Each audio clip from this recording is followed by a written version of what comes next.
we've got to run through all these guys in my phase from 18 to 28 until we suddenly found the right guy miraculously and her soulmate on whatever podcast. And she's talking about how she had to run through all these guys before she got to the guy that she's not really all that into because they weren't as exciting as that guy.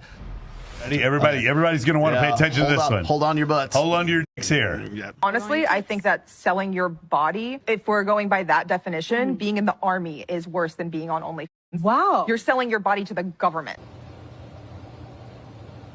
Damn it. She had a point. I'm not going to She had a point. Anybody have a feeling here? Anybody want to say something about this? No? She had a point. I think anytime you work, you're like kind of selling your body because you're selling your time. Yeah. Like, whatever the labor is. Yeah. Like, anytime you clock in, you're selling your body. You're selling your soul. You're selling your body. Doesn't matter. The big difference is. Do you think I joined the military for me? I didn't join the military for me. I joined the military for you, mother. That's why I joined the military. So you were selling yourself to all of us. Yeah, but no, my point is there is a reason to join the military other than to whether or not you're selling your body to the government. I'm not selling my body to the government, but I'm selling my body to a military that created a safe bubble for Mia Khalifa to say bullshit like this. That's the point. She wouldn't even have the ability to say this nonsense if violent men had not carved out this safe cubbyhole for her to say like this. And that's the difference. You joined after 9/11, yes, right after 9/11. Yeah. To like go to fight for freedom. Yes, but I didn't join. You think I joined for me? I didn't join for me. I joined for you. Like what the. That's why what she's saying is emphatically incorrect. That's the only part. I'm not offended. The thing is, it's like certain people, we get offended by their comments when they're actually suffering from mental illness, and Mia Khalifa is one of them. Clearly. No, sorry. I mean, she's suffering from mental illness. I'm not going to take what she has to say. I got the chat. The government do harder than any Mia Khalifa. That's funny.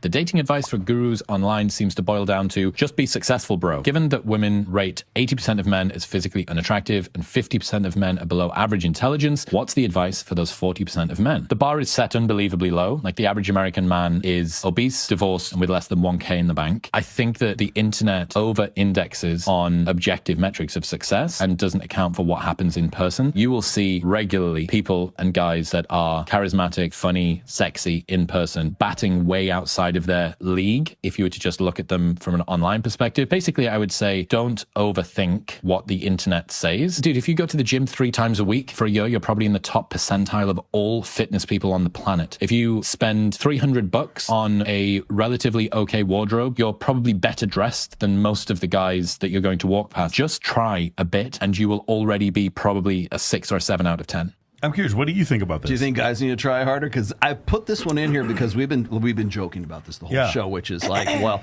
it seems to me like a lot of the people who are very anti-red pill right now online are just saying, well, the solution to this is to just get out there, just go out and put yourself out there, go out and approach more, go talk to girls live, go clean yourself up, take a shower, get a $300 wardrobe, go out there and make an effort. Which, by the way, ironically, is exactly what pickup artists have been saying since the mid 2000s.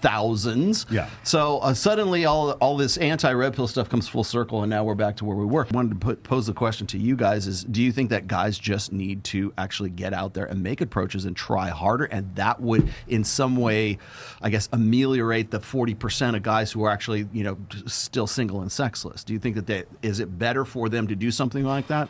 Is that the cure, or is it go to the gym and just stay in the gym, or gross out in any of like money, muscles, and game, gross out in one of those and hope to God that that's going to be what gets you the girl? I think you just got to get out there. Any of my guy friends who have ever asked me for advice on how to get girls, I'm like, create like a girlfriend group to touch like back on what you were talking about with like the strip club managers. Like they're surrounded by beautiful women all the time, so they're a little bit desensitized. So I think when you go out there and you make friends that are women, friends that you have platonically that are hot, you know what I mean? Yeah. You can interact with them in like a friendly way. Then when like somebody comes up, like, because women will let you know when they're into you. They're not shy about it. Like they'll come up, they'll say something saucy to you, and then they'll run away giggling like a little schoolgirl. You know Women what I mean? who are into you will not confuse you.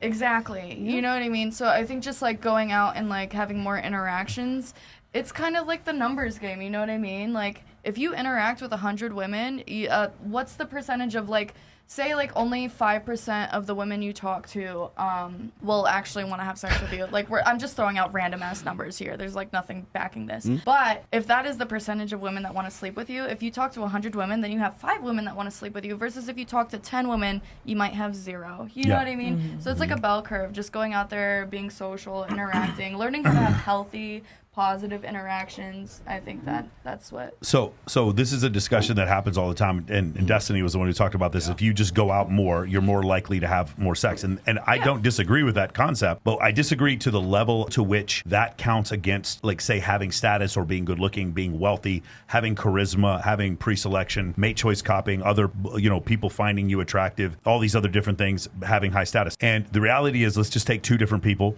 We'll take Harvey, who lives in New York. He's an attorney, like Harvey Specter, right? He's an attorney who lives in New York, and he makes $2 million a year, and he's really good looking. And then Larry, the cable guy, he lives in the trailer park, okay? Larry and Harvey may both have 5 sexual partners in a year, but Harvey is going to have way more attractive sexual partners than Larry is, and that's where the difference is. Where the difference is like, you have not got your women problem solved if you keep having sex with women that you don't find attractive because you're drunk enough to, like, let it go. It's funny, Tyler's smiling. I don't know why. You haven't got women solved because you're having sex with women you don't find attractive. You have women solved when you are having sex with women you do find attractive. And in order to do those things, it's not just go out more. Yeah. In order to do those things, you have to improve, which is a function of status. And women choosing men who have higher levels of status is hypergamy. For those of you who have a question about that, because hypergamy is real no matter what anyone tries to tell you. Define that for me. Hypergamy, it means alpha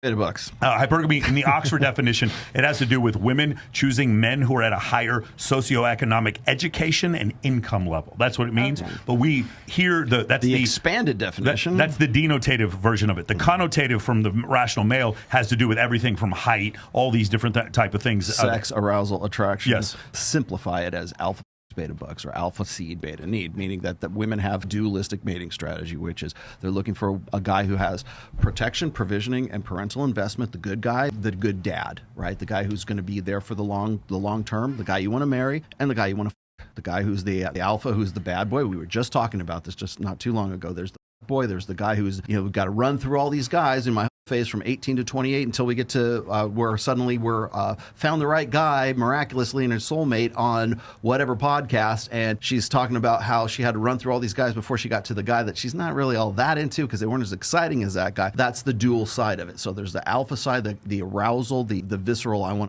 this guy, versus the guy who he's a good dude, still very, still attractive to him, but he's not as exciting as the other guy because he's a better bet for the long term, being provisioning, protection, and parental investment. So there's the alpha side and there's a beta side of that. I hate it when we put these things into good and bad. They're not good and bad. It's just 2 different qualities.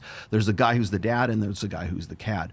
That's what I keep getting into, and that's what people keep trying to redefine and go back to reinventing the wheel over and over and over again. And I want to point this out also when we're talking about getting out there and like say, hey, just go out like Destiny or whatever, this moronic idea that all you have to do is just walk out your door and you're just going to bump into 10 or 12 women who just want to you. The fat guy that was in that video just a little while ago, you're not going to tell that guy, just go out the door and just try your best, bro. No, you got to be better before you go out there. The context that is missing is that you will sleep with more women. Right. You will just not be attracted to them, or they will, like in my 20s, I called it an 80% solution. I could always meet girls that were 80% of what I wanted. And then later on, it wasn't until when I got out of the military till I was with women who were 100% of what I wanted. So that was the difference.